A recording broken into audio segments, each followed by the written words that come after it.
Hello, good evening students.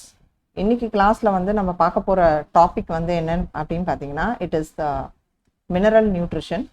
So இந்த mineral nutrition வந்து பார்த்தீங்கன்னா எக்ஸாமினேஷன் பாயிண்ட் ஆஃப் வியூ ரொம்ப ரொம்ப முக்கியமான டாபிக். ஏன்னா இதில் அந்த இதுக்கு ரிலேட்டடாக நம்மளுக்கு வந்து கிட்டத்தட்ட ஒரு 8 to 10 மார்க்ஸ் கொஸ்டின்ஸ் நம்மளுக்கு இதுலேருந்து வரும். ஸோ அதனால் இது ரொம்ப முக்கியமான சாப்டர். ஸோ இன்னைக்கு கிளாஸில் இந்த மினரல் நியூட்ரிஷன் பற்றி நம்ம பார்க்க போகிறோம். ஸோ இப்போ நியூட்ரிஷன் அப்படின்னு பார்க்க போகிறோம் அப்படின்னா ஃபஸ்ட்டு வந்து மினரல் நியூட்ரிஷன். பட் நம்மளுக்கு ஒரு நியூட்ரிஷன் பற்றி ஒரு ஐடியா ஃபஸ்ட்டு உங்களுக்கு நான் கொடுத்துடுறேன். நியூட்ரிஷன் வந்து எப்பயுமே பார்த்தீங்கன்னா 2 டைப் இருக்குது நம்மளுக்கு. ஒன்று வந்து ஆட்டோட்ராஃபிக் நியூட்ரிஷன் அப்படின்னு சொல்லுவோம். இன்னொன்று வந்து பார்த்தீங்கன்னா we have what is called the heterotrophic nutrition. Okay, autotrophic and heterotrophic nutrition. ஓகேங்களா? எப்பயுமே வந்து பார்த்தீங்கன்னா ஆட்டோட்ராஃபிக் நியூட்ரிஷன் அப்படின்னா என்ன அர்த்தம்னா அந்த ஆர்கானிசம்ஸ் ஆர்கானிக் சப்ஸ்டன்ஸில் இருக்குது. ஓகே, ஆர்கானிக் சப்ஸ்டன்ஸை உற்பத்தி பண்ண போகுது. எப்படி உற்பத்தி பண்ண போகுது? From inorganic raw material. So இப்போ வந்து மரங்கள் எடுத்துக்கிட்டான்னு வச்சுக்கோங்களேன், அதில் வந்து வெயில் எடுத்துட்டு அதுக்கிட்ட இருக்க அந்த இன்ஆர்கானிக் சப்ஸ்டன்ஸை வச்சுட்டு சோலார் எனர்ஜியை வச்சு தனக்கு வேண்டிய பொருட்களை தானாகவே சிந்தசைஸ் பண்ணுறது ஒரு வகை. ஸோ அதனால தான் போட்டோசிந்தட்டிக் நியூட்ரிஷனுக்கு இன்னொரு பேரும் இருக்குது. We call that as halophytic nutrition அப்படின்னு கூட நம்ம சொல்லலாம். ஓகேங்களா? இப்போ இதே வந்து ஹெட்டிரோட்ராஃபிக் நியூட்ரிஷன் அப்படின்னா அதால் இந்த மாதிரி ஆர்கானிக் பொருள் உற்பத்தியை தானாக செய்யவே முடியாது. அப்போ ஹெட்டிரோட்ராஃபிக் தட் இஸ் தானே தான் உணவை தானாகவே தயாரிச்சிக்க முடியாது. அப்போ அந்த ஹெட்டிரோட்ராஃபிக் 2 வகைப்படுகிறது. ஒன்று வந்து என்னன்னு சொல்லுவோம் அப்படின்னு பார்த்தீங்கன்னா பாராசிட்டிசம் அப்படின்னு சொல்லுவோம். இன்னொன்று வந்து பார்த்தீங்கன்னா வி கால் இட் ஆஸ் சாப்ரோஃபிட்டிசம். பாராசிட்டிசம்னா என்ன அர்த்தம்? ஒற்றுணின்னு சொல்லுவோம். தனக்கு வேண்டிய உணவை மற்ற ஒரு உயிரினத்திலிருந்து உறிஞ்சுதல் அப்படின்னு சொல்லுவோம். ஸோ எந்த உயிரினம் மேலே அது வாழுதோ அதை ஹோஸ்ட்ன்னு சொல்லுவோம். எந்த உயிரினம் அதை போய் அதுக்கிட்ட இருந்து எல்லாத்தையும் உறிஞ்சுதல் பண்ணுதோ அதை பாராசைட்டுன்னு சொல்லுவோம். ஸோ டோட்டல் பாராசைட்ஸ் இருக்குது. அப்புறம் வந்து பார்த்தீங்கன்னா ரூட் பாராசைட், ஸ்டெம் பாராசைட் மாதிரி நிறைய நம்ம கேள்விப்பட்டிருப்போம். அதே போல தான் இங்கே வந்து பார்த்தீங்கன்னா சாப்ரோஃபைட்டிசம் அப்படின்னா என்ன அர்த்தம்னா they live on dead. That is அங்கே வந்து பார்த்தீங்கன்னா மெயினாக வந்து சாப்ரோஃபைட்ஸ் அப்படின்னு சொன்னாலே அது வந்து ஒரு டெட் மேட்டர் மேலே அது உயிர் வாழறது. அதை தான் நம்ம சாப்ரோஃபைட்டிசம் அப்படின்னு நம்ம சொல்லுவோம். அடுத்து வந்து பார்த்தீங்கன்னா உங்களுக்கு ஒரு முக்கியமான இன்ட்ரெஸ்டிங்கான விஷயம் இந்த மினரல் நியூட்ரிஷன் அப்படின்னும் போது நம்ம பிளான்ட்டோட நியூட்ரிஷனை நோக்கி தான் நம்ம இதை பேச போகிறோம். ஸோ பேசிக் நீட் ஆஃப் எல்லா living organism they are essentially same. என்ன நம்மளுக்கு தேவை அப்படின்னா they require the macromolecules such as carbohydrates, proteins and fats and waters and minerals for their growth and development. So நம்மளோட எந்த ஒரு உயிரினமானாலும் அதுக்கு வந்து இந்த கார்போஹைட்ரேட், ப்ரோட்டீன், ஃபேட், அதே மாதிரி அந்த நீர், அப்புறம் பார்த்தீங்கன்னா அந்த மினரல்ஸ், இது எல்லாமே வந்து அதோட வளர்ச்சிக்கு கண்டிப்பாக தேவைப்படுது. ஸோ இந்த சாப்டரில் நம்ம மெயினாக என்ன பார்க்க போகிறோம் அப்படின்னு பார்த்தீங்கன்னா we are going to study about என்னென்ன எலிமெண்ட்ஸ், தட் இஸ் என்னென்ன எசென்ஷியலான மினரல்ஸ் அந்த பிளான்ட்டோட க்ரோத் டெவலப்மெண்ட்டுக்கு தேவை. அதே நேரத்தில் அந்த பர்டிகுலர் எலிமெண்ட் இல்லைன்னா அதுக்கு என்ன டெஃபிஷியன்சி, தட் இஸ் என்ன டெஃபிஷியன்சினா அதுக்கு என்ன மாதிரியான ஒரு வியாதி அந்த மாதிரி உண்டாகும் அப்படிங்கிறத தான் நம்ம இங்கே பார்க்க போகிறோம். அதே நேரத்தில் நெக்ஸ்ட் நைட்ரோஜன் பற்றி நம்ம நிறைய தெரிஞ்சிருக்கோம். அந்த நைட்ரோஜன் ஃபிக்சேஷன் பற்றியும் உங்களுக்கு நான் இந்த சாப்டரில் சொல்லித்தர போகிறேன். ஓகேங்களா? ஸோ இங்கே வந்து பார்த்தீங்கன்னா ஒரு இன்ட்ரெஸ்டிங்கான கான்செப்ட் ஆஃப் இதுனா method to study the mineral requirements of plants. That is 1860 வந்து ஒரு ஜெர்மன் பாட்னிஸ்ட் இருந்தார். அவரோட பேர் ஜூலியஸ் வான் சாக்ஸ். அவர் என்ன பண்ணார் அப்படின்னு பார்த்தீங்கன்னா for the first time that plants could be grown to maturity in a defined nutrient solution in complete absence of soil. This technique of growing plants in a nutrient solution is known as hydroponics. So இவர் என்ன சொன்னார்னா இதை பாருங்க, இவ்வளோ நாள் நம்ம என்ன நினைச்சோம், ஒரு மரத்தோட வேர் அந்த சாயிலில் உறிஞ்சிருந்தாதான் ஒரு அந்த மரம் வந்து நல்லா வேறு அது பதிஞ்சு நல்லா வளரும். பட் இவர் என்ன சொன்னார்னா அப்படி தேவையே இல்லை, சாயிலே இல்லாமல் அதுக்கு வேண்டிய ஒரு புரதமான ஒரு நீர் நிறைஞ்ச ஒரு சொல்யூஷனை கொடுத்தோம்னா அது அழகாக வளர்ந்துட்டு போகுமே அப்படின்னு சொன்னார். ஸோ பிளான்ஸை இந்த மாதிரி ஒரு நியூட்ரியன் சொல்யூஷனில் சாயிலே இல்லாமல் வளர்க்குறதுக்கு பேர் தான் hydroponics. Since then, a number of improvised methods have been employed to try and determine the mineral nutrients essential for plants. So the essence of all these methods involve the culture of plants in a soil-free defined mineral solution. So these methods required purified water as well as the mineral nutrient salts. Okay, can you explain why is this so essential அப்படின்னு கேட்குறாங்கன்னா, இது ஏன் இதை பற்றி தெரியணும்னா, இந்த மாதிரி இது எசென்ஷியலாக இருக்கிறதுனால தான் நம்மளுக்கு வந்து எந்தெந்த மினரல் வந்து நியூட்ரியன்ஸ் தேவை அப்படிங்கிறத நம்ம ஃபஸ்ட்டு கண்டுபிடிக்க முடியும். அடுத்து எந்த மினரல் வந்து இம்பார்ட்டண்ட், பர்டிகுலர்லி வந்து பார்த்தீங்கன்னா ஒரு மரத்தோட பாடி ஸ்ட்ரக்சருக்கோ இல்லை அதோட ஃபிசியாலஜிக்கல் ஆக்ஷனுக்கு தேவையோ அது எல்லாமே நம்ம தெரிஞ்சுக்க முடியும். அடுத்து வந்து பார்த்தீங்கன்னா, சப்போஸ் ஒரு மினரல் அங்கே இல்லை அப்படின்னு ஆனதுக்கப்புறம் அதால் வரக்கூடிய அந்த சிம்டம், அந்த டெஃபிஷியன்சி சிம்டம் அப்படின்னு சொல்லுவோம், பற்றாக்குறையால் வரக்கூடிய அறிகுறிகளை நம்ம பார்க்க முடியும். இப்போ அதே ஒரு மினரல் அதிகமாக இருந்தால் என்ன டாக்ஸிசிட்டி, தட் இஸ் அதிகமாகும் போது நச்சாக மாற பொருள் அது என்ன ஆகுதுன்னு பார்க்க முடியும். ஸோ இந்த மாதிரி பல்வேறு கோணங்களை நம்ம இந்த எக்ஸ்பெரிமெண்ட் மூலமாக தெரிஞ்சுக்க முடியும்.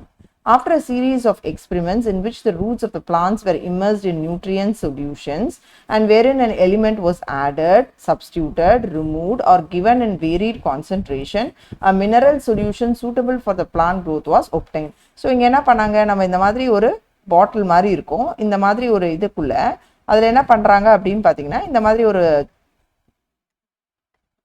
ஓகே இதில் உள்ளே இருக்க அந்த நியூட்ரியன், ஓகே இங்கே வந்து பார்த்தீங்கன்னா அந்த மரத்தோட வேர்னு அப்படி வச்சுக்கோங்க. ஸோ இதில் வேண்டிய அந்த நியூட்ரியன் சொல்யூஷன் வச்சுட்டு இதில் வந்து காற்று இப்படி போகிறதுக்கு ஏர் வைப்பாங்க. ஸோ இந்த மாதிரி ஒரு இது, ஸோ இதில் எனக்கு வேண்டிய சொல்யூஷன், வேண்டிய எலிமெண்ட் ஆட் பண்ணுவேன், இல்லை வேணாத எலிமெண்ட் எடுத்துருவேன், இல்லை சப்ஸ்டியூட் பண்ணுவேன், இந்த மாதிரி வச்சு நான் அந்த பிளான்ட் க்ரோத்தை அப்சர்வ் பண்ணுவேன். By this method, essential elements were identified and their deficiency symptoms discovered. So hydroponics have been successfully employed as a technique for the commercial production of vegetables such as tomato, seedless cucumber and lettuce. So இந்த hydroponics வச்சு நம்மளுக்கு வந்து எந்த mineral element முக்கியங்கிறத கண்டுபிடிக்க முடியும், பற்றாக்குறையால் வரக்கூடிய விளைவுகளை கண்டுபிடிக்க முடியும். அதே நேரத்தில் நம்ம கமர்ஷியலாக இந்த வெஜிடேபிள்ஸ் சிலதெல்லாம் வந்து நம்ம எப்படி வேகமாக கமர்ஷியலாக நம்ம அதை ப்ரொடியூஸ் பண்ணதும் பண்ண முடியும். So it must be emphasized that the nutrient solutions must be adequately aerated to obtain the optimum growth. So கரெக்டான அந்த காற்று இதெல்லாமே இருந்தால் தான் அந்த க்ரோத் அதுக்கு வர முடியும்.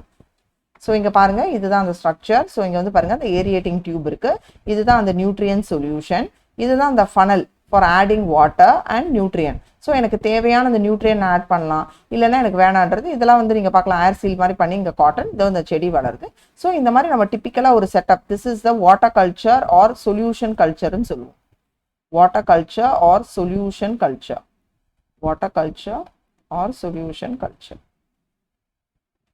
இதை தான் வந்து hydroponics.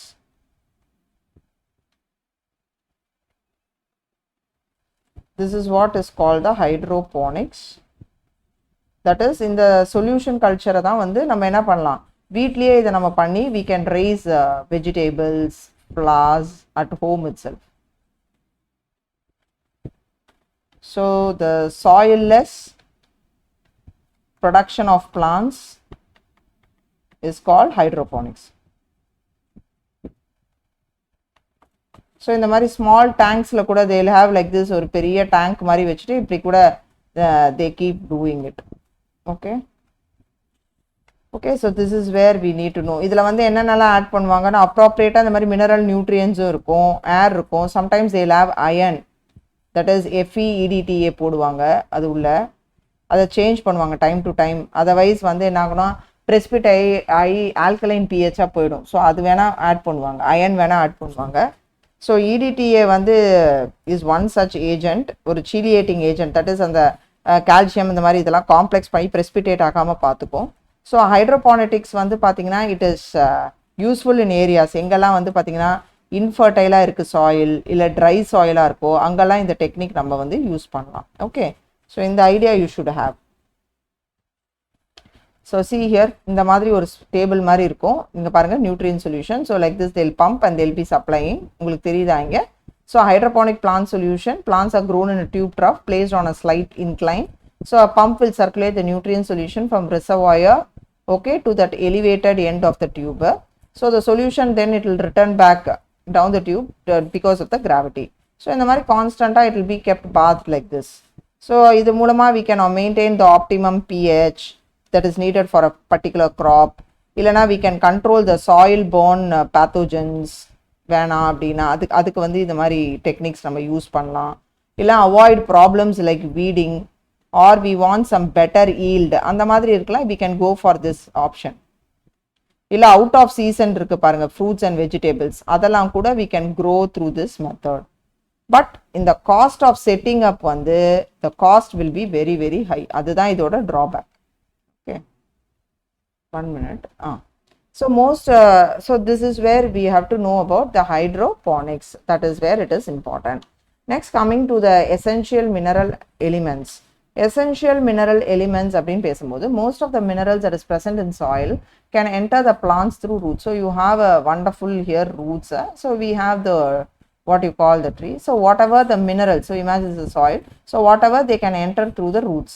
In fact, nearly around 60 elements, okay, of nearly 105 they are found in different plants.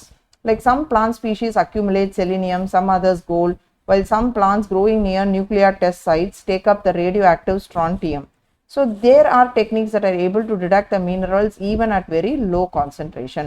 So சில இடங்கள்ல சில மரம் அத வேறு தேவை இருக்கோ இல்லையோ சில பொருட்களை வந்து தனக்குள்ள வந்து தேக்கி வச்சுக்கும். ஸோ நிறைய டெக்னிக்ஸ் இருக்கு, அது மூலமா நம்ம இந்த பொருட்கள் எப்படி உள்ள இருக்கு, எப்படி எல்லா விஷயத்தையும் நம்ம வந்து இந்த எது தேவை எது தேவையில்லைங்கிறத கண்டுபிடிக்கலாம்.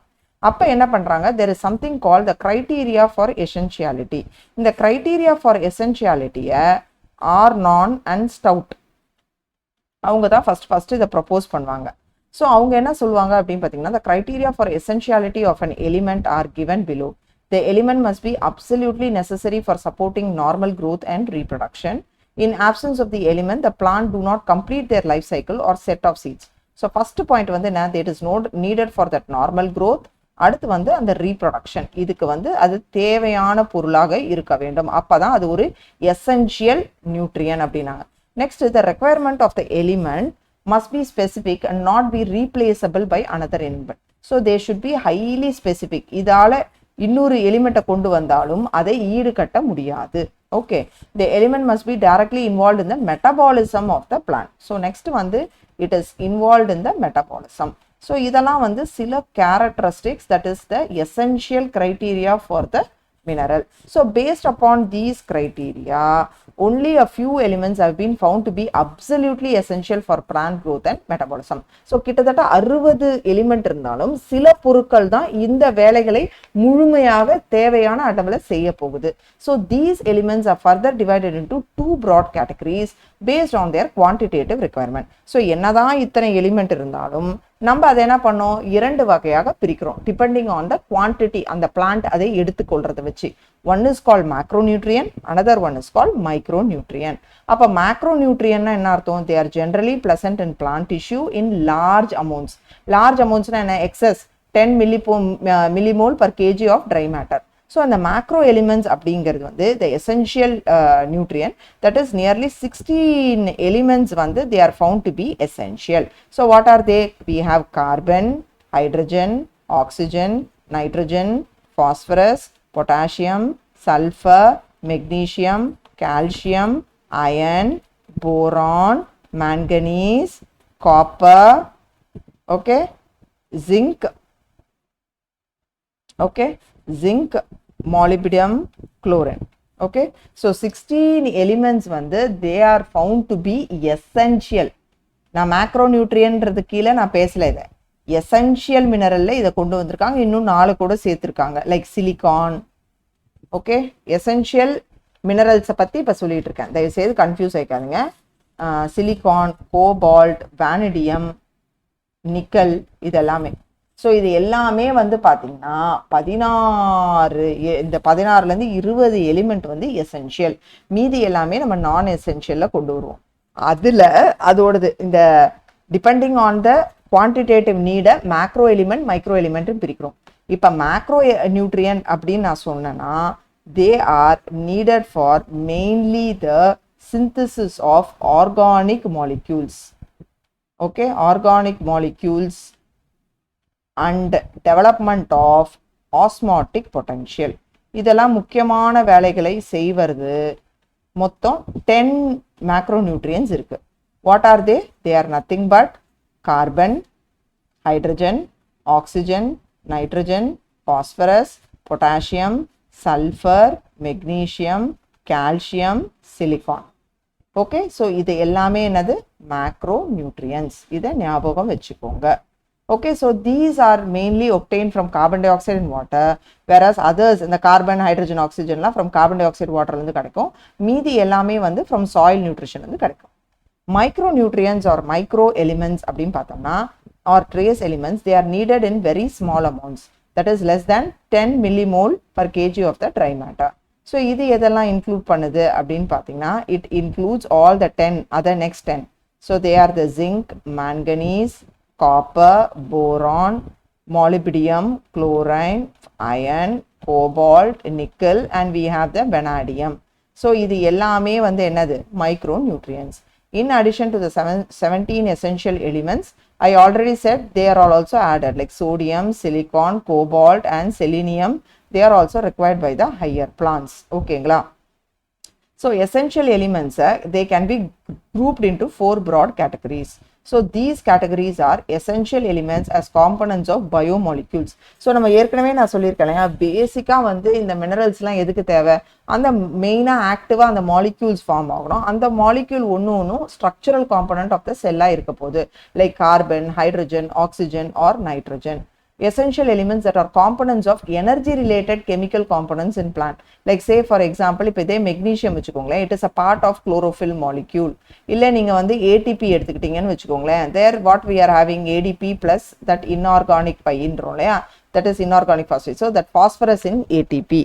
Then essential elements that activate or inhibit enzymes. So நிறைய enzymatic activity இந்த elements வந்து பார்த்தீங்கன்னா லைக் என்ன சொல்கிறது, ஒரு catalyst கூட வந்து ஆக்ட் பண்ற மாதிரி இது நிறைய ஆக்டிவேட்டர் பொருளா இருக்கு. ஃபார் எக்ஸாம்பிள் இப்போ மெக்னீசியம் எடுத்துக்க வச்சுக்கோங்களேன், it's an activator for both ribulose bisphosphate carboxylase oxygenase and phosphoenol pyruvate carboxylase. So magnesium வந்து ஒரு முக்கியமான இது இந்த ரெண்டு என்சைம் ஆக்டிவேஷனுக்கு. அதே மாதிரி அந்த ரெண்டு என்சைம் எதுக்கு தேவைன்னா நம்ம ஃபோட்டோசிந்தட்டிக் கார்பன் ஃபிக்சேஷனுக்கு தேவை. அதே போல் ஜிங்க் எடுத்துக்கிட்டிங்கன்னா it is activator for alcohol dehydrogenase. Molybdenum எடுத்துக்கிட்டிங்கன்னா ஃபார் நைட்ரோஜனேஸ், அந்த நைட்ரோஜன் ஃபிக்சேஷனுக்கு. ஸோ இந்த மாதிரி ஒரு என்சைம்க்கும் ஒரு எலிமெண்ட் வந்து ஒரு ஆக்டிவேட்டராக நம்மளுக்கு இருக்கும். For example like you see that potassium எடுத்துக்கிட்டிங்கன்னு வச்சுக்கோங்க, it plays a very important role in closing and opening of the stomata. அது கேள்விப்பட்டிருப்போம் இல்லையா. ஸோ அதை பாருங்க, some essential elements can alter the osmotic potential of a cell, like say for example the potassium that is very much important for the closing and opening of the stomata. So இதை எல்லாமே வந்து நம்மளுக்கு வந்து சில இந்த மாதிரி அதோட functions வச்சு நம்ம பிரிக்கலாம். So what is the role of macro and micronutrients? So இப்போ வந்து பார்த்தீங்கன்னா essential elements they perform several functions, like மெயினாக வந்து பார்த்தீங்கன்னா they can be metabolic functions of the cell. Okay, all the metabolic process of the cell. Metabolic processனா என்ன இருக்கும், ஒரு செல்லோட பர்மியபிலிட்டியை மாற்றக்கூடிய தன்மை இருக்கும். இல்லைனா வந்து பார்த்தீங்கன்னா அந்த ஆஸ்மாட்டிக் கான்சன்ட்ரேஷனை மாற்றக்கூடிய ஒரு இது இருக்கும். இல்லைனா இந்த electron transport system, or it can act like a good buffer or activating some enzymes. இதெல்லாம் வந்து various actions of the essential elements. இப்போ ஒரு எலிமெண்ட்டும் அதோட ஃபங்க்ஷன் என்ன அப்படிங்கிறது பார்க்க போகிறோம். ஸோ ஃபஸ்ட்டு நைட்ரோஜன் வந்து பார்த்தீங்கன்னா கிட்டத்தட்ட ரொம்ப எசென்ஷியலான நியூட்ரியன். இது எப்படி வந்து பிளான்ட் வந்து அப்சார்ப் பண்ணுதுன்னா மோஸ்ட்லி இந்த form of this nitrate as or sometimes as NH4+ or NO2. So nitrogen வந்து எல்லா பிளான்ட்டுக்கும் தேவைப்படும். எதுக்கு பர்டிகுலராக தேவை, மெரிஸ்டமேட்டிக்னா ரீகால் பண்ணுங்க, the growing region of the plant, அங்க வந்து தேவைப்படுது. and metabolic active cells. so nitrogen இப்படி எடுத்து எதுக்கெல்லாம் தேவைப்பட போகுது, it is going to be one of the biomolecule. என்ன தேவை, for protein synthesis, nucleic acid, vitamin, hormone, இதுக்கெல்லாம் பேஸ் பொருளாக நைட்ரோஜன் விளங்க போகுது. அடுத்து வந்து பார்த்தீங்கன்னா phosphorus வந்து எப்படி அப்சார்ப் ஆக போகுது பிளான்ட்ஸ்ன்னு பார்த்தீங்கன்னா as phosphate ion, H2PO4 or HPO4. So இப்போ ஃபாஸ்பரஸ் வந்து பார்த்தீங்கன்னா மெயினாக இதுவும் வந்து ஒரு ஸ்ட்ரக்சரல் பயோமாலிக்யூல். ஸோ இது செல் மெம்பரேனுக்கு தேவை, நியூக்ளிக் ஆசிட்ஸ்க்கு அதுக்கு தேவைப்படும், நியூக்ளியோடைட்ஸ், முக்கால்வாசி நம்ம ஃபாஸ்பாரிலேஷன் ரியாக்ஷனுக்குலாம் தேவைப்படுது. அடுத்து பொட்டாசியம்னு பார்த்தீங்கன்னா இது வந்து பொட்டாசியமாகவே அப்சார்ப் ஆக போகுது. பட் இது மோர் எங்கே தேவைன்னா மெரிஸ்டமேட்டிக் டிஷ்யூஸில் தேவைப்பட போகுது. ஸோ எங்கெல்லாம் growing region like meristematic tissue, பட்டு, லீஃப், ரூட் டிப்ஸ் இங்கெல்லாம் தேவைப்படுது. பொட்டாசியமோட மெயின் வேலை என்னன்னா என்றைக்குமே நம்ம பாடியில் இருக்க மாதிரியே தான் ஆனயான் கேட்டயான் அந்த பேலன்ஸை கொண்டு வரப்போகுது செல்ஸில். அடுத்து வந்து பார்த்தீங்கன்னா it is very much needed for, நம்ம ஏற்கனவே படிச்சிருக்கோம் closing and opening of stomata. அந்த லூயிஸ் அவர் வந்து ப்ரப்போஸ் பண்ணுவார் இல்லையா, ஸ்டொமேட்டால் இது அந்த அப்பாரட்டஸ் ஓப்பனிங்க்கு நிறைய லாஸ் இருக்கும். அதில் வந்து பார்த்தீங்கன்னா பொட்டாசியம் வந்து it's got a very important role in opening and closing of stomata. அடுத்து ப்ரோட்டீன் சிந்தசிஸ். அதே நேரத்தில் ஒரு செல்லோட டர்ஜிடிட்டியை மெயின்டைன் பண்ணுறது பொட்டாசியமோட வேலை. நெக்ஸ்ட் கால்சியம் எடுத்துக்கிட்டிங்கன்னா கால்சியம் வந்து அப்படியே கால்சியமாக உறிஞ்சப்படும். ஆனால் கால்சியம் வந்து மெயினாக எங்கே தேவை அப்படின்னு பார்த்தீங்கன்னா எங்கெல்லாம் ஆக்டிவாக செல்ஸ் இருக்கோ லைக் மெரிஸ்டமேட்டிக் டிஷ்யூஸ் அந்த இடத்துலையும் எங்கெல்லாம் செல்ஸ் டிஷ்யூஸ் ஆக்டிவாக டிஃப்ரென்ஷியேட் ஆகுதோ அந்த இடத்துல தான் கால்சியம் அதிகமாக தேவைப்பட போகுது. So calcium is very much needed for the formation of the cell wall. Because நம்மளுக்கு அந்த மிடில் லேமெல்லால it is made up of calcium pectate. So அந்த மிடில் லேமெல்லா சிந்தசைஸ் ஆகிறதுக்கு நம்மளுக்கு கால்சியம் தேவை. அதே நேரத்தில் மைட்டாட்டிக் ஸ்பிண்டில் ஃபார்மேஷன். அதே மாதிரி பார்த்தீங்கன்னா இந்த கால்சியம் எப்பவுமே பார்த்தீங்கன்னா நிறைய வந்து இந்த ஓல்டர் லீவ்ஸில் போய் அக்யூமுலேட் ஆகிடும். அதே நேரத்தில் கால்சியம் வந்து ஒரு செல்லோட மெம்பரேன் நார்மல் ஃபங்க்ஷனிங்கும் மெட்டபாலிக் ஆக்டிவிட்டி ரெகுலேட் பண்ணுறதுக்கும் ரொம்ப ரொம்ப தேவை. ஸோ இந்த கான்செப்ட் தெரிஞ்சிருக்கணும். மெக்னீஷியம் எடுத்துக்கிட்டிங்கன்னா magnesium is absorbed as magnesium. But magnesium நான் ஏற்கனவே முன்னாடியே காமிச்சேன் நிறைய என்சைமேட்டிக் ப்ராசஸ்க்கு ஆக்டிவேட்டராக இருக்குது. ஸோ நிறைய என்சைம்ஸ் ஆக்டிவேட் பண்ணும். ஃபோட்டோசிந்தசிஸ்க்கு தேவை பிகாஸ் அந்த குளோரோஃபில் இருக்குது. அதே மாதிரி synthesis of various DNA, RNA. So இது வந்து one of the main structure of குளோரோஃபில்ல நம்மளுக்கு மெக்னீஷியம். அதே மாதிரி ரைபோசோம் ஸ்ட்ரக்சர் மெயின்டைன் ஆகிறதுக்கும் மெக்னீஷியம் தேவைப்படுகிறது. சல்ஃபர் வந்து பார்த்தீங்கன்னா சல்ஃபேட்டாக அப்சார்ப் ஆகும். இதுலேருந்து 2 அமினோ ஆசிட்ஸ் நம்மளுக்கு ப்ரொடியூஸ் ஆகும். Like we have cysteine and then we have what is called the methionine. இது வந்து பார்த்தீங்கன்னா இதுல இருந்து நிறைய வைட்டமின்ஸ் கோஎன்சைம்ஸ் ஃபார்மேஷனுக்கு பேஸாக இருக்க போகுது. Okay, then we have iron. Iron வந்து ஃபெரிக்காக தான் அப்சார்ப் ஆகும். இது வந்து பார்த்தீங்கன்னா கம்பேரிசனாக பார்க்கும்போது it is one of the micronutrient larger அமௌண்ட்ல நம்மளுக்கு தேவைப்பட போகுது. இது மெயினாக அந்த எலக்ட்ரான் டிரான்ஸ்போர்ட் செயினில் அந்த ஃபெரடாக்சின் அந்த சைட்டோக்ரோம் இருக்குல்லையே அந்த டிரான்ஸ்ஃபர் ஆஃப் எலக்ட்ரான்ஸில் அதோட அந்த ப்ரோட்டீனோட main constant iron. So iron வந்து பார்த்தீங்கன்னா எப்பவுமே இந்த எலக்ட்ரான் டிரான்ஸ்போர்ட்டில் இந்த ஃபெரஸ் டு ஃபெரிக் இந்த மாதிரி மாறிட்டே இருக்கும். இட் வில் ஆக்டிவேட் ஒன் முக்கியமான என்சைம் கால் கேட்டலேஸ். அது ரொம்ப ரொம்ப வந்து essential for formation of chlorophyll. Manganese வந்து மேங்கனஸ் அயனோ அப்சார்ப் ஆகும். மேங்கனீஸ் வந்து ஃபோட்டோசிந்தசிஸ், ரெஸ்பிரேஷன், நைட்ரஜன் மெட்டபாலிசம், அதே நேரத்தில் அந்த வாட்டர் ஸ்பிளிட்டிங் டியூரிங் ஃபோட்டோசிந்தசிஸ் இது எல்லா வேலையும் மேங்கனீஸ் பார்க்கும். நெக்ஸ்ட் வந்து பார்த்தீங்கன்னா வி ஹாவ் ஜிங்க். ஜிங்க் வந்து பிளான்ட் ஜிங்க் அயான்ஸாக அப்சார்ப் ஆக போகுது. ஜிங்க் வந்து one of the important constituent of carboxylase. And இதே மாதிரி ஜிங்க் எதுக்கு தேவைன்னா பர்டிகுலராக ஒரு ஹார்மோன் ப்ரொடக்ஷனுக்கு தேவை for the synthesis of the hormone auxin. So இதுதான் இதோட முக்கியமான பாயிண்ட். காப்பர் எடுத்துக்கிட்டிங்கன்னா it is absorbed as cupric ion. But overall மெட்டபாலிசம்க்கு தேவை. Iron is associated with various enzymes like redox reaction. And இங்கே வந்து பார்த்தீங்கன்னா அந்த குப்ரிக் அயன் வந்து காப்பர் அந்த ரிவர்சபிள் ஆக்சிடைசிங்லாம் தேவைப்படுது. போரான் வந்து BO3 or B4O7 அப்சார்ப் ஆகும் like borate ions. So boron வந்து it is needed mainly for uptake and utilisation of calcium. So இன்டைரக்டாக it is associated with calcium. அதே நேரத்தில் ஒரு மெம்பரேன் ஃபங்க்ஷனாக போலான் டியூப் ஜெர்மினேட் ஆகிறது. அடுத்து cell elongation, cell differentiation, carbohydrate translocation எல்லாத்துக்குமே போரான் தேவை. மாலிபிடியம் வந்து மாலிபுலேட் அயானா அப்சார்ப் ஆகும். It is very much needed for component of some enzyme like nitrogenase, nitrate reductase. இது எல்லாமே வந்து நைட்ரோஜன் மெட்டபாலிசம்ல நம்மளுக்கு ரொம்ப முக்கியமாக தேவைப்படுது. குளோரின் வந்து குளோரைடு ஆனயானை தான் அப்சார்ப் ஆகும். எப்பயுமே வந்து பார்த்தீங்கன்னா சோடியம் எங்கெல்லாம் இருக்கோ அங்கே குளோரைடும் கூட சேர்த்து போகும். So they determine that ionic anion cation அந்த பேலன்ஸ் ஆஃப் செல்லுக்கு தேவை. அதே மாதிரி அந்த வாட்டர் ஸ்பிளிட்டிங் ரியாக்ஷன் ஆஃப் ஃபோட்டோசிந்தசிஸ்க்கு தேவை. ஸோ அப்போ தான் வந்து நம்மளுக்கு அதுலேருந்து ஆக்சிஜன் எவால்வ் ஆகுது. ஸோ இப்போ வந்து இவ்வளோ நேரம் ஒரு மினரல் அதோட வேலை என்னன்னு பார்த்துட்டோம். இப்போ இந்த மினரலோட பற்றாக்குறையால் வரக்கூடிய ப்ராப்ளம் என்னன்னு பார்க்க போகிறோம். So whenever the supply of an essential element becomes limited, the plant growth is retarded. So ஒரு essential element இல்லை அப்படின்னும் போது பிளான்ட்டோட growth retard ஆகுது. So the concentration of the essential element below which the plant growth is retarded is called the critical concentration.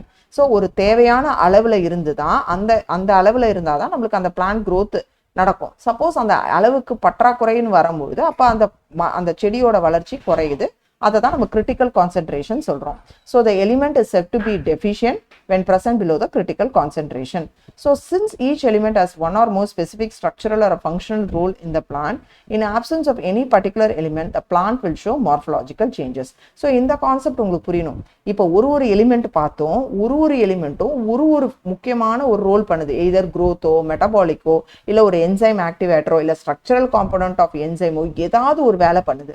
அப்போ கண்டிப்பாக அந்த பர்டிகுலராக அந்த பொருள் இல்லைன்னும் போது அப்போ அந்த பற்றாக்குறையால் வரக்கூடிய அந்த பாதிப்பை வந்து நம்ம பார்க்க முடியும். தட் இஸ் வெளியே தோற்ற அளவில் இருக்கக்கூடிய பாதிப்பு. That we call it as morphological changes. So இந்த மார்ஃபலாஜிக்கல் சேஞ்சஸ் வந்து என்னத்தை குறிக்குது?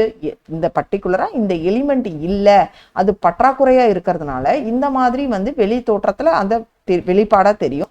அதை தான் நம்ம டிஃபிஷியன்சி சிம்டம் சொல்கிறோம். ஓகேங்களா? So the deficiency symptom will also depend on the mobility of the element in the plant.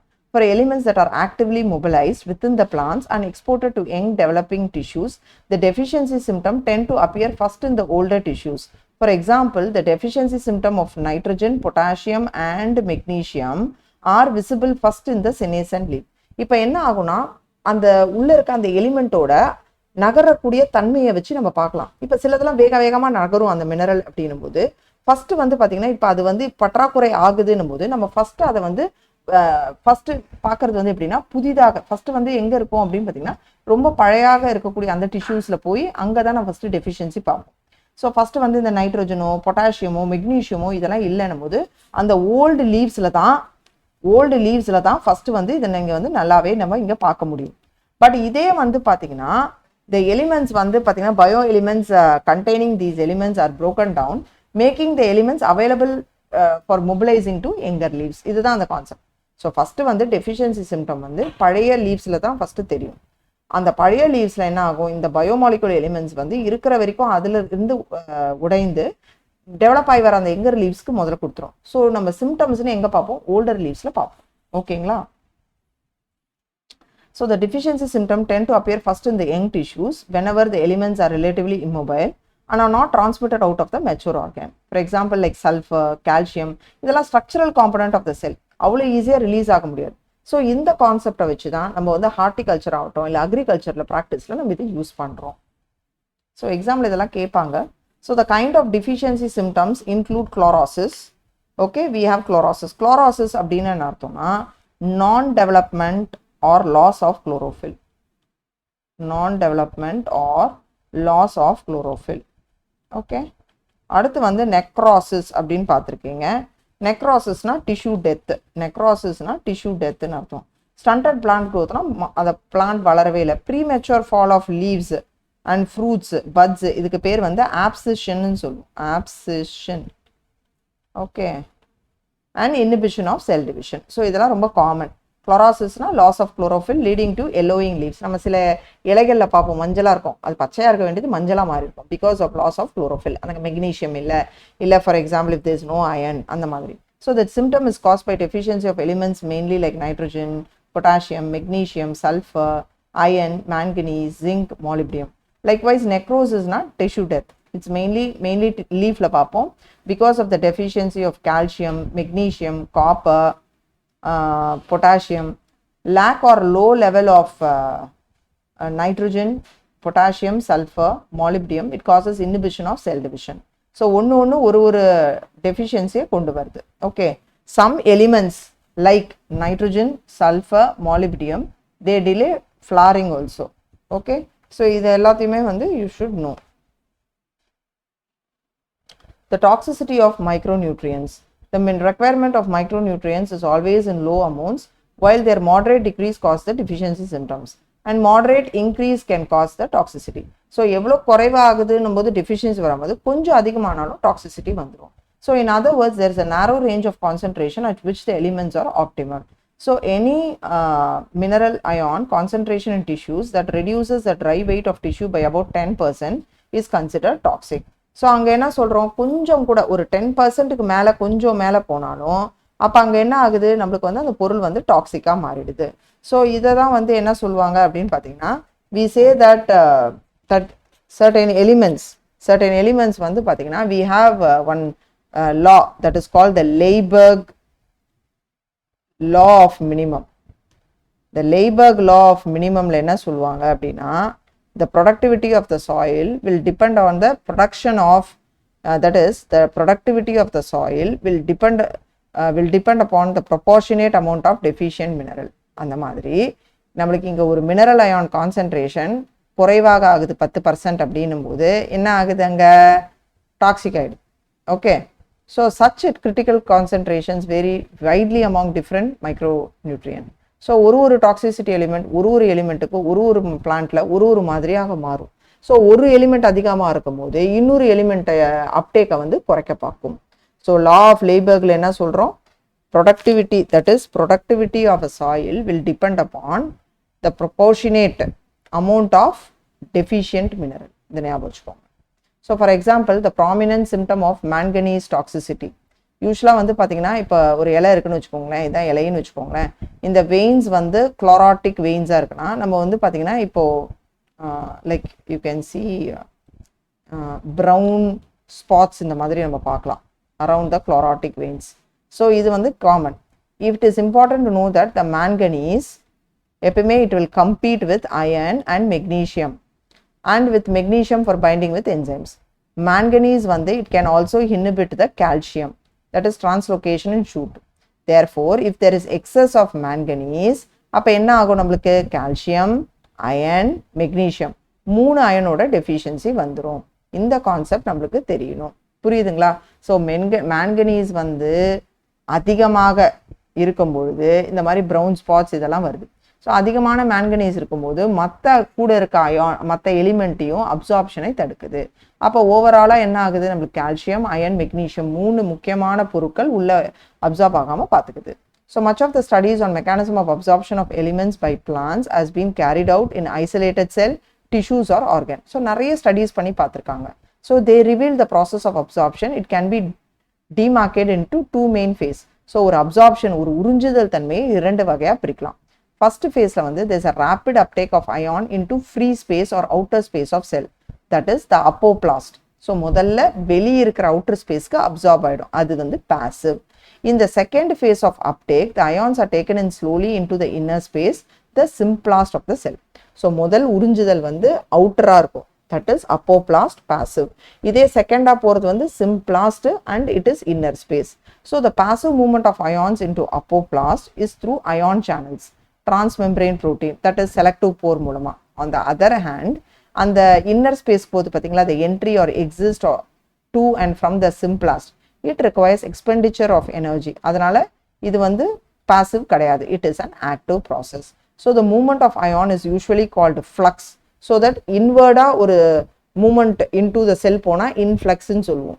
இதே outward-ஆ ஒரு எலிமெண்ட் வெளியே வருதுன்னா efflux ன்னு சொல்லுவோம். So that is very common, we say the word influx or we can use the word efflux. Okay, so mineral salts are translocated through xylem along with the ascending stream of water. So ஒரு மர கிளை வேர்கள் இப்படி இருக்கு அப்படின்னும் போது for example what will happen, இப்போ உள்ள இருக்க அந்த xylem இருக்குன்னு வச்சுக்கோங்க. xylem என்ன பண்ணுது, it is going to pull up, என்ன பண்ண போகுது, along with mineral salt the water also. இது வந்து by transpirational pull. So xylem sapல வந்து we can see the mineral salts. So radioisotope இதெல்லாம் வச்சு ஸ்டடி பண்ணி we can find out like what is their mineral salts there. So majority of the nutrients that are essential for growth and development of plant எங்க இருந்து வருது, ஒரு மர வேர்கள்ல எங்க இருந்து இந்த சாயில்ல இருந்து வருதுன்னா மெயினா அங்க இருக்க ராக்ஸ் இருக்கு. ஸோ இந்த ராக்ஸோட விதரிங்ல இருந்து பிரேக் டவுன் ஆகி வரக்கூடிய அந்த இன்ஆர்கானிக் சால்ட்ஸ் இருக்கு பாருங்க, அதுதான் அந்த ராக் மினரல்ஸ். அதுதான் வந்து இந்த சாயிலுக்கு வந்து அந்த மினரல்ஸோட அந்த ரிச்னஸை தருது. ஸோ அந்த ரோல் தான், தட் இஸ் அந்த பிளான்ட் நியூட்ரிஷனை தான் நம்ம மினரல் நியூட்ரிஷன் சொல்றோம்.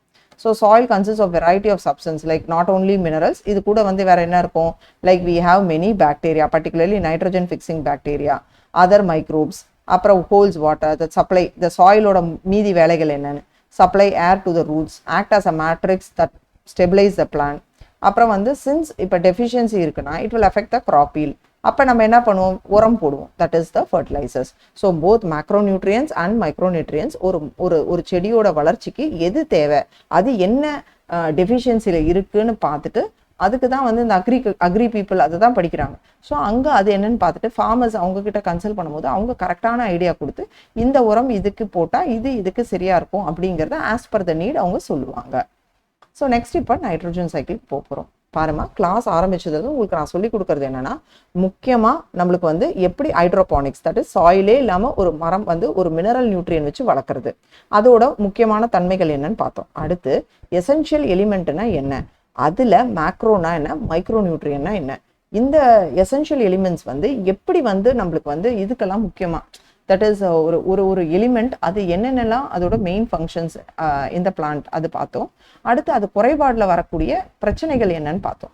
அடுத்து உங்களுக்கு வந்து நெக்ஸ்ட் வந்து என்ன சொல்லி கொடுத்தோன்னா, இப்போ ஃபார் எக்ஸாம்பிள் இப்போ வந்து நம்ம வந்து மெட்டபாலிசம் ஆஃப் நைட்ரோஜன் அப்படின்றத பார்க்குறோம். So apart from carbon, hydrogen, oxygen, nitrogen வந்து ரொம்ப முக்கியமான பொருள். Because nitrogen is one of the important constituent for amino acids, proteins, hormones, chlorophylls and many vitamins. இப்போ வந்து பார்த்தீங்கன்னா பிளான்ட் வந்து எப்பயுமே கம்பீட் பண்ணும் மைக்ரோபோர்டு, தட் இஸ் அந்த லிமிட்டட் அந்த நைட்ரோஜன் இருக்குன்னு சொல்லிட்டு. ஸோ இதனால் வந்து என்னென்னா நம்மளுக்கு நைட்ரோஜன் வந்து it is going to exist as 2 nitrogen atom, that is N triple கோவேலன்ட் bond nitrogen. So nitrogen வந்து எப்படி கன்வெர்ட் ஆகும்னா, the process of conversion of this nitrogen okay into ammonia, இதுதான் நைட்ரோஜன் ஃபிக்சேஷன். ஓகேங்களா? ஸோ இப்போ வந்து பார்த்தீங்கன்னா இன் நேச்சரில் நம்மளுக்கு லைட்னிங், யூவி ரேஸ் இது மூலமாக நம்மளுக்கு வந்து என்ன ஆகும்னா, நம்மளுக்கு நைட்ரோஜன் வந்து நைட்ரோஜன் ஆக்சைட்ஸாக மாறும். ஸோ ஃபஸ்ட்டு வந்து இது மூலமாக நம்மளுக்கு இருக்கக்கூடிய இந்த நைட்ரோஜன் என்னவா மாறுது, நைட்ரோஜன் ஆக்சைட்ஸாக மாறுது. ஓகேங்களா? அப்புறம் வந்து பார்த்தீங்கன்னா இந்த industrial combustion, forest fire, automobile exhaust, power generating station, இது எல்லாமே வந்து they are also the source of nitrogen oxides. இப்போ என்ன ஆகும் அப்படின்னு பார்த்தீங்கன்னா, இந்த decomposition of organic nitrogen, that is இந்த டெட் பிளான்ஸ், அனிமல்ஸ் எல்லாம் இருக்குது பார்த்தீங்களா, இன்டு அமோனியா, அதுக்கு பேர் ammonification. Okay, so some of this ammonia volatilize and re-enters the atmosphere, but most of them is converted into nitrate by soil. So இந்த ammonia இருக்குது பார்த்தீங்களா, இந்த டெட் இதுலேருந்து ஃபார்ம் ஆகிற இந்த அமோனியா ஆக்சுவலாக அமோனியாவாகவே போய் காற்ற கலக்கும், பட் முக்காவாசி அது நைட்ரேட்டாக மாறி சாயில் மூலத்துக்கு போகுது. எப்படின்னா பிகாஸ் ஆஃப் த பாக்டீரியா. இங்கே பாருங்க, we have that industrial nitrogen fixation, electrical எல்லாமே இருக்குது. this is a soil nitrogen pool. இது வந்து அந்த டீகேயிங் மாஸ்லேருந்து அமோனிஃபிகேஷன்லேருந்து நம்மளுக்கு நைட்ரோஜன் அந்த சோர்ஸ் வருது. இது வந்து அட்மாஸ்பரிக் நைட்ரோஜன் மெயினாக வந்து அந்த ஆக்சைட்ஸாக மாறணும். ஓகேங்களா? ஸோ இது என்ன நடக்கும் அப்படின்னு பார்த்தீங்கன்னா, நம்மளுக்கு வந்து this is a source of nitrogen pool, but main என்ன ஆகும், இது அமோனியாவாகவே இப்படி எஸ்கேப் ஆகும். பட் இங்கே என்ன ஆகுது, பிகாஸ் ஆஃப் த பாக்டீரியா என்ன ஆகுது, அது திரும்பி நைட்ரஸ் ஆக்சைடாக மாறி நம்மளுக்கு என்ன ஆகுது, இப்போ பாருங்க இந்த நைட்ரோஜன் அந்த சாயிலில் இருக்கா, திரும்பி பிளான்ட் எடுக்குதா, பிளான்ட் மூலமாக அனிமலுக்கு போதா, அனிமல் வந்து எடுத்துட்டு அதுலேருந்து வரக்கூடிய அந்த டீக்கா அமோனியாவாக போதா, திரும்பி இந்த அமோனியா என்ன ஆகுது, திரும்பி த்ரூ பாக்டீரியா மூலமாக திரும்பி அந்த நைட்ரோஜன் ஆக்சைட்ஸாக மாறுது. திரும்பி அது வந்து அந்த ப்ராசஸ் ஆஃப் எல்லாத்துலேயும் வந்து திரும்பி பிளான்ட்ஸ்க்கு எப்படி போகுது, இதுதான் இந்த நைட்ரோஜன் சைக்கிளோட base concept. So ammonia is first oxidize to nitrite by bacteria nitrosomonas and nitrococcus. So ammonia வந்து இங்கே வந்து பார்த்தீங்கன்னா ஃபஸ்ட்டு வந்து இது எப்படி வந்து இந்த நைட்ரஸ் ஆக்சைடாக மாறுதுன்னா பை நைட்ரைட்டா, பை நைட்ரோசோமனஸ் ஆர் நைட்ரோகாக்கஸ். இந்த நைட்ரைட் வந்து will be oxidize to nitrate by nitrobacter. So first வந்து நம்மளுக்கு அமோனியா இருக்குது, அது ஆக்சிடைஸ் ஆகுது by nitrosomonas or nitrococcus into nitrite. The nitrite is getting oxidized to nitrate with the help of nitrobacter. Okay, so இந்த ஸ்டெப்ஸுக்கு பேரு nitrification பேரு. இந்த nitrifying பாக்டீரியாவுக்கு பேரு கீமோ ஆட்டோட்ராஃப்ஸ்னு அர்த்தம். ஸோ இப்போ இந்த நைட்ரேட் இருக்கு பாருங்க, this will be absorbed by the plants and இதுதான் இந்த லீவ்ஸ்க்கு போகுது. இந்த லீவ்ஸில் it is reduced to the form of ammonia. Okay, that is the finally the amine group of amino acids. இப்போ இந்த நைட்ரேட் இந்த சாயில் வந்து இப்போ ரெடியூஸ் ஆகும். எப்படி ரெடியூஸ் ஆகும், நைட்ரோஜன்னா ரெடியூஸ் ஆகும் by process of denitrification. By process of denitrification. இந்த டீநைட்ரிஃபிகேஷன் பண்ணுற பாக்டீரியா வந்து pseudomonas and thiobacillus. So ammonia நைட்ரேட்டாக மாற நைட்ரோசோமனாஸ், நைட்ரேட்டாக ஆக்சிடைஸ் ஆக நைட்ரோபாக்டர், நைட்ரேட் பிளான்ட் லீவ்ஸ்க்கு போய் இப்படி தான் வந்து அந்த ஸ்டெப்ஸ் போக போகுது. Finally amine group of amino acid. So நைட்ரைட்டாக திரும்பி ஃபிக்ஸ் ஆகிறதுக்கு we need what is called denitrification. அந்த டீநைட்ரிஃபைங் பாக்டீரியா வந்து pseudomonas and thiobacillus. So very few living organisms can utilize nitrogen in the N2 form. அது available-ஆ இருக்கு. Only prokaryotic species தான் இந்த nitrogen fix பண்ண முடியும். So reduction of nitrogen, okay, reduction of nitrogen to ammonia. Okay, இது வந்து it is called the biological nitrogen fixation and இதுக்கு தேவையான enzyme-க்கு பேரு nitrogenase. இது வந்து prokaryotes-ல மாத்திரம் தான் இருக்கு. So they are called the nitrogen fixers. So the nitrogen fixing microbes could be either free living or symbiotic. ஒன்னு வந்து mutual association இருக்கலாம், இல்ல free living இருக்கலாம். So example of free living nitrogen fixing aerobic microbes வந்து Acetobacter, Begerinia, while Rhodosporium is anaerobic and free living. எக்ஸாம்ல வந்து உங்களுக்கு எப்படி கேட்பாங்கன்னா நைட்ரோஜன் ஃபிக்ஸிங் வந்து free living nitrogen fixing microbe என்ன, அனரோபிக் ஃபார்ம் என்ன அப்படின்னு உங்களுக்கு கேள்வி வரலாம். பட் சைனோபாக்டீரியா வந்து அனபெனா நாஸ்டாக் வந்து they are very very important free living nitrogen fixers. இதே இப்போ சிம்பயாட்டிக் நைட்ரோஜன் ஃபிக்சேஷன்ல யாருன்னு பார்த்தீங்கன்னா வி ஹாவ் த ரைசோபியம். அந்த ரைசோபியம் வந்து பார்த்தீங்கன்னா it has got a symbiotic relation with alpha, sweet flower, sweet pea, lentil, garden pea, இந்த மாதிரி இதுக்கெல்லாம் வந்துட்டு they are having a very strong relationship with roots of legumes. So the most common association on root is nodule. Okay, so rootல எங்கன்னா அது வந்து nodule சொல்லுவோம். Nodules அப்படின்னா என்னன்னா இந்த ரூட்ஸ்ல இருந்து வரக்கூடிய ஒரு சின்ன அவுட் growth மாதிரி. ஓகேவா? ஸோ அங்க வந்து the microbe வந்து பேரு Frankia.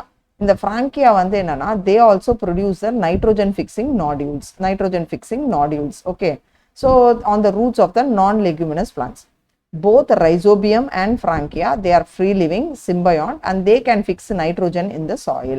So அதுதான் வந்து உங்களுக்கு அந்த கான்செப்ட் தெரியும். Okay, so nodule formation involves நிறைய multiple reaction between the rhizobium and the root. So first என்ன ஆகும் அப்படின்னு பார்த்தீங்கன்னா ஃபர்ஸ்ட் ரைசோபியம் போய் அது பாக்டீரியாலே மல்டிப்ளை ஆகி காலனைஸ் ஆகும். எங்க இப்போ ஒரு ரூட் இருக்குன்னா அதை சுற்றி இப்படி காலனைஸ் ஆகும். Then it will get attach to the epidermal and the root hair cell. Okay, அப்போ என்ன ஆகும், இந்த பாக்டீரியாவையும் சுற்றி இது கேர்லப் ஆகிடும். ஓகேவா? அதுக்குள்ள கேர்லப் ஆனோடனே அதுக்குள்ள ஒரு இன்ஃபெக்ஷன் த்ரெட் மாதிரி க்ரோ ஆகும். It will grow, that is அந்த இன்ஃபெக்ஷன் த்ரெட் எங்கேருந்து ப்ரொடியூஸ் ஆகுதுன்னா அந்த பாக்டீரியா ப்ரொடியூஸ் பண்ணும். அது ரூட்டோட கார்டெக்ஸ் வரைக்கும் போகும். அந்த ரூட்டோட கார்டெக்ஸ் வரைக்கும் போனோடனே they initiate the nodule formation இந்த கார்டெக்ஸ் ஆஃப் த ரூட். ஓகேவா? இப்போ அந்த பாக்டீரியா வந்து they are release from the thread, அந்த த்ரெட்ல இருந்து அப்படியே உள்ள போயிடும். அப்போ they will help in specialising the nitrogen fixing cell. So the nodule thus form ஆகிடும். ஸோ வாஸ்குலர் கனெக்ஷன் எஸ்டாப்ளிஷ் ஆகிடும். ஸோ இந்த பாக்டீரியா கிட்ட இருந்து அந்த ரூட்ல அங்கே வந்து எக்ஸ்சேஞ்ச் ஆஃப் நியூட்ரியன்ஸ் நடக்கும். இது எக்ஸாம்ல கேட்பாங்கம்மா. இங்க பாருங்க, இதுதான் அந்த ரூட் ஹேர், இதுதான் அந்த பாக்டீரியா, இதுதான் அந்த சாயில் பார்ட்டிகல்ஸ். ஃபர்ஸ்ட் என்ன பண்ணுது பாருங்க, the rhizobium contact the susceptible root hair. அடுத்து என்ன ஆகும், சக்ஸஸ்ஃபுல்லாக ஆகும்போது இந்த மாதிரி போய் ஹூக் மாதிரி போய் சுத்திக்கும். ஓகே, இது கேர்லப் ஆகும். இந்த பாக்டீரியாக்குள்ள இருந்து ஒரு த்ரெட் மாதிரி க்ரோ ஆகி உள்ள போகும் into the cortex of the root. So அடுத்து வந்து ஸ்லோவா வந்து there will be exchange of the material. So infected thread இருக்கு பாருங்க, இது மூலமா வந்து என்ன ஆகுது, infection thread containing the bacteria to the inner cortex of the root. அந்த பெரிசைக்கிள் அங்கெல்லாம் போயிடும். So there they get modified into rod shape bacteroids, inner cortical cell pericycle to divide. So அங்கே வந்து நாடியூல் ஃபார்மேஷன் ஸ்டார்ட் ஆகிடும். So see the mature nodule, இது வந்து complete ஆகிடும் with vascular tissue continuous with the root. So the nodule will have all the biochemical components like nitrogenase, leg hemoglobin. So in the enzyme nitrogenase irukku parunga, that is ஏற்கனவே the mineral first chapterல சொன்னல, it is very rich with molybdenum and iron also, and it is very much important for the conversion of the atmospheric nitrogen into ammonia. So இதுதான் first stable product of nitrogen fixation. So பாருங்க, nitrogenase, okay, the substrateல வந்து bind ஆகுது. So there is reduction and there is reduction reaction, form of the reduction reaction is happening. So how the product ammonia is getting released. So you can see the step of conversion of nitrogen to ammonia by the nitrogen fixing bacteria. So inga vandu parunga, the nitrogen in the presence of electron, that hydrogen and 16 ATP, ammonia, hydrogen, ADP plus inorganic phosphate. So the enzyme nitrogenase is very sensitive to the molecular oxygen, that is it requires anaerobic condition da. So molecular oxygen is very very sensitive. So the nodules have adaptation that ensure that the enzyme is protected from oxygen. So to protect these enzyme, இந்த enzyme வந்து anaerobic la தான் act பண்ணும். So to protect the enzyme, the nodule வந்து will have oxygen scavenger. Oxygen இருந்தா அது வேலை பார்க்க முடியாது. So oxygen வர்றது எல்லாத்தையும் quench பண்ணிடணும். அதுக்கு பேரு leg albumin. So இதுல வந்து என்ன தெரியணும்னா, the microbes that live as aerobes under free living condition வந்து nitrogenase வந்து operate பண்ணாது. But during nitrogen fixing event they become anaerobic. அதுதான் the concept. So you must have noticed in the above reaction that ammonia synthesizes by nitrogenase that requires a very high input. See how much ATP, and for each ammonia produced, so 8 ATP is needed. Okay, so the energy required, that is what is used by the respiration of the host cell. Okay, so what will happen next to ammonia? If ammonia வந்து protonate ஆயிடும், it will form ammonium. இப்போ என்ன ஆகும், both plants வந்து nitrate and ammonia ரெண்டுமே போகும், but ammonium வந்து ரொம்ப toxic. So இப்போ என்ன ஆகும், that ammonia is used to, that ammonium ion is used to synthesize amino acids in plants. So இங்க என்ன ஆகும், you have the ammonium, the alpha ketoglutarate acid with NADPH. In presence of glutamate dehydrogenase, it forms glutamate, water and NADP. ஏன்னா இதுக்கு பேர் reductive amination. ஏன்னா ammonium வந்து அதிகமாக இருந்தால் பிளான்ட்டுக்கு டாக்ஸிக். ஸோ அது ரெடியூஸ் ஆகி நம்ம என்ன பண்ண போதாங்க, it is going to make synthesis of amino acids in plant. So transamination reaction. இங்க வந்து பார்த்தீங்கன்னா there will be transfer of the amino group. There will be transfer of the amino group. That is from one amino acid to the keto group. Okay va? So glutamic acid is the main amino acid for from which the transfer of the NH2. The NH2 வந்து will take place. So the amino, what you have, the amino group இருக்குல்ல, so that takes place and other amino acids are formed through transamination. அதுக்கு enzyme வந்து we require is what is called the transaminase. அதுதான் வந்து catalyze பண்ணும். Okay, so ஒன்று வந்து அந்த ammonium வந்து அமினோ ஆசிடா சிந்தசைஸ் ஆகும், இல்லைனா it is going to help in the transfer of NH2. so transamination reaction நடக்கும். so அது வந்து டாக்ஸிக்காக இருக்காது. So the two important amides, asparagine and glutamine, they are very important protein in plant, other structural part of protein. So the two amino acids, aspartic acid, glutamic acid, இதெல்லாம் எப்படி form ஆகுது, by the transamination மூலமா. So the hydroxyl part of the acid is replaced by another NH2 radical. So like this the amides எல்லாமே form ஆகுது பார்த்தீங்கன்னா, they will be transported to other parts of the plants like by xylem. In addition, we have the transpiration stream, the nodules of some plants. They are one which export that fixed nitrogen as urids. So apart from இந்த மாதிரி amino acids போகிறது இல்லாமல் fixed nitrogen வந்து urids அனுப்பும், like in soya bean and all. So the compounds வந்து பார்த்தீங்கன்னா they will have a high nitrogen to high carbon ratio. Okay, so இந்த கிளாஸில் வந்து உங்களுக்கு வந்து மினரல் நியூட்ரிஷனில் என்னென்ன எசென்ஷியல் எலிமெண்ட்ஸ், ஹைட்ரோஃபோனிக்ஸ், அதே நேரத்தில் உங்களுக்கு வந்து அந்த லா ஆஃப் மினிமம், அந்த லேபக் லானா என்ன, அடுத்து வந்து I thought you what are the essential elements, what are their functions, and the deficiency symptom. அடுத்து வந்து இந்த நைட்ரோஜன் ஃபிக்ஸேஷன் எப்படி வந்து நம்மளுக்கு சாயில்ல இருந்து அந்த தட் இஸ் அந்த நைட்ரேட், அதே மாதிரி அந்த அமோனியான்னு வர்றது வந்து நைட்ரோஜன் ஃபிக்ஸிங் பாக்டீரியா மூலமா எப்படி அது புரோட்டனேட் ஆகுது, அந்த அமோனியம் எப்படி லேட்டரா வந்து what you call it is forming the amino acids or transamination, and how the plants வந்து இதை எடுத்துக்குது அப்படிங்கிறதெல்லாம் இன்னைக்கு கிளாஸ்ல பார்த்தோம். எப்படி அந்த நைட்ரோஜினேஸ் என்சைம் வந்து like in presence of oxygen வந்து அது வேலை பார்க்க முடியாது. ஸோ அந்த ஆக்சிஜன் ஸ்கேவெஞ்சிங்க்கு லெக் ஹீமோக்ளோபின்ங்கிறது அங்கே இருக்குது. அந்த கான்செப்ட் எப்படி அந்த நோடல் ஃபார்மேஷன் பை ரைசோபியம், அந்த இன்ஃபெக்ஷன் த்ரெட் ஃபார்ம் ஆகுது, இது எல்லாமே இன்னைக்கு கிளாஸில் உங்களுக்கு சொல்லி கொடுத்தேன். I hope it is clear. Okay, any doubts I'll clarify later. Okay, thank you students.